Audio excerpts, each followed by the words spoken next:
mdau wa sekta hii ya madini, sekta tendo kabisa, sekta ambayo inafanya vizuri sana nchini Tanzania. Sisi bado tuko katika wilaya hii ya Mbogo mkoani Geita, tunaendelea kuletea habari mbalimbali kama hiyo.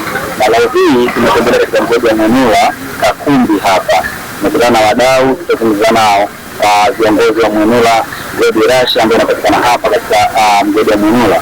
Mimi natembea kuelekea nyuma kamera yuko kwa kaanda, na kusaidia sasa viongozi wa mgodi huu waweze kufahamisha changamoto lakini pia vitu ambavyo wanavifanya katika sekta hii ya madini wakiwa hapa katika mgodi wa Mwenula Gold Rush.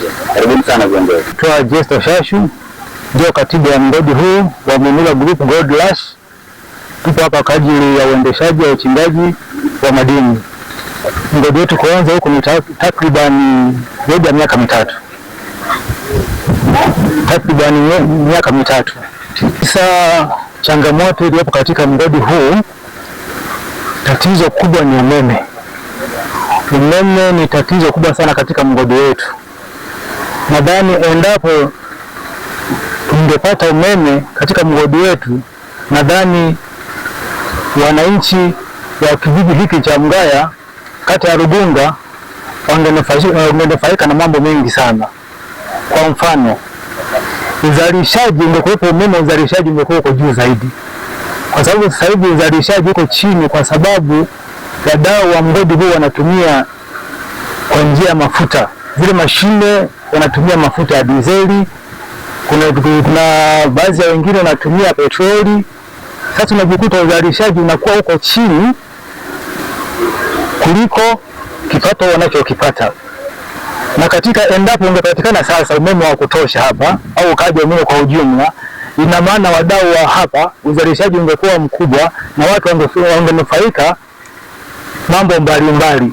Kwa mfano, kama endapo kungekuwa pana uzalishaji wa kutosha, kuna watu ambao wana kazi siku ya mgao, kuna kazi ya watu wanakuja aina mbalimbali kwa ajili ya kusomba huo mzigo. Kwa hiyo tunanufaika kwa njia hiyo. Pili, hapo tulipo sasa hivi kuna mamalishe nao wananufaika kwa ajili ya nini? Ya huu mgodi. Endapo kutakuwepo na umeme, vile vile katika mgodi huu uzalishaji ungekuwa mkubwa. Vile vile bado mzigo unapotoka kwenda sehemu nyingine, basi watu wanao mzigo unapoenda kwa sehemu hiyo hiyo tayari kutakuwepo na wenyewe watanufaika watu kule. Kwa hiyo cha msingi, changamoto zilizopo hapa, kinachotusumbua kabisa mgodi wetu usiendelee.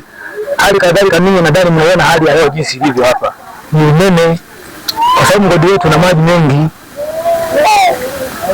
Mheshimiwa, unaweza kulingana na mgodi wetu, kwa hiyo kulingana na jiografia jinsi ilivyo hapa, kwa kweli changamoto iliyopo ni ngumu sana kulingana na uzalishaji. Mara nyingi inaweza kapita kabisa wiki bila kuzalisha mfuko wa aina yoyote. Kwa mfano sasa hivi unaona nani mheshimiwa, mifuko iliyopo pale, hiyo mifuko mpaka tunavyoongea hivi takriban mwezi mmoja mpaka miezi miwili, kwa sababu unajikuta pale duara moja inaweza kuzalisha mifuko mingapi? Mifuko miwili, kulingana na jinsi ilivyo. Watu wengi wanakimbia kwa ajili ya maji na mkanda unakuwa mkanda ni mdogo. Unakuta mtu anatumia gharama kubwa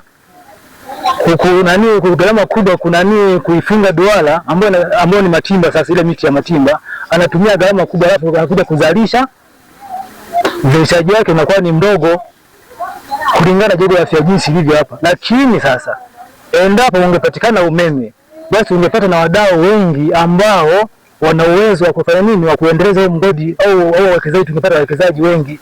Kila wawekezaji wanapokuja hapa wanashindwa kuendelea kwa sababu ya uendeshaji wa hapa umeme hatuna. Sasa anapiga mtu gharama kama akitumia kwa njia mafuta na feri.